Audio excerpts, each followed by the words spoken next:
So, hello guys! Panibagong vlog na naman tayo at gagawa tayo na naman ng ating new recipe for breakfast.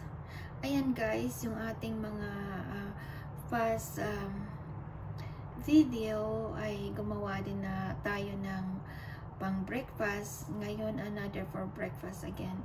Yung bang ano lang guys, yung simpleng breakfast pero yummy.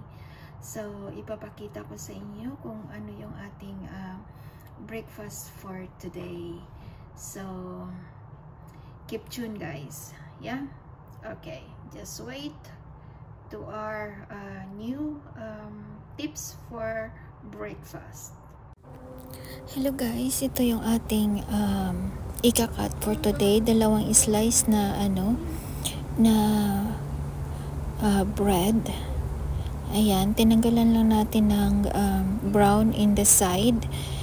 Tapos, ayan, ginawa natin cubes na pinaghihiwa natin na cubes para mag-absorb yung eggs. Meron tayong dalawang eggs. Ibibitin natin ito para dito natin isusok yung ating na slice na bread. So, ganun na guys. Ayan. Ibibit lang natin ng maayos. So, tapos na. At ilalagay na natin yung na-slice na bread. Ayan. Slice into cubes. Ayan. So, atin lang yan isusok para lumambot. Ayan. Ayan. Para lumambot yung bread. So, sa ganitong paraan, hindi flour yung ating gamit, kundi sliced bread. Ayan. So, dito guys, pinag-a-add natin yung konting ito yung ham. Isa-slice natin. Ayan. Isa-slice natin into cubes at nag-add tayo dito ng milk para maging soft yung ating dough. Ayan. Maging dough na ito yung ating ginagawa ngayon. Instead of flour, bread yung ating ginawa. So, ito na yun guys. Ipaghalo-halo natin. So, lagyan din natin yan siya ng black pepper and salt for taste. Ayan. Ayan, for taste. And lagdan natin ng salt and pepper. So, ayan na guys. Ready na natin ito. At dito sa ating kawali, alagyan din pala natin ito ng ng konting oil. 1 teaspoon para hindi mag-dry. So, ito sa ating kawali, lagyan natin ng butter. Konti lang para hindi dumikit yung ating dough, yung ating na-prepare. Ayan. Ayan, ito na yung resulta guys. Wala lang tayong cheese at saka green onion. So, maganda sana kung mayroon tayong cheese and green onion. So, tatakpan na natin ito. At samahin ang apoy. So, ayan. So, ito na yung resulta guys. Ayan, yung ating breakfast. Pag naayos na yan yun, pwede na natin i-slice. Ayan. So, for breakfast na ito yung ating nagawa for breakfast. So, ayan guys, the next episode. A few moments later. Sa next episode natin guys, ito yung ating rice. 1 cup of rice. Ayan. At half bowl na mixed vegetables. Mayroon tayong mixed vegetables. Frozen yung aking ginamit dyan kasi para mas madali. Ayan. So, lagyan natin ng konting paprika for taste. Ayan. Lagyan natin ng black pepper. So, lagyan natin ng oil.